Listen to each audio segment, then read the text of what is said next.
Всем привет! Это у нас присадка ликвимоли в редуктора, в раздатки и в механическую коробку передач. Она устраняет шумы. Видите, есть инструкция в ней, из чего она состоит. Один такой тюбик используется на 1 литр масла. То есть, в среднем в редуктора, в раздатке, там в раздатку, правда, идет больше, может. Но в редукторах обычно около литра масла. То есть одного такого тюбика хватит.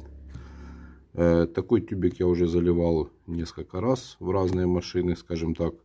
В некоторых помогало в машинах, в некоторых не помогало. Все зависит от износа. Если у вас редуктор немножко подвывает, то можно такую использовать. Если он уже трещит и тому подобное, то заливать присадку уже бесполезно. Артикул вот ее 1040.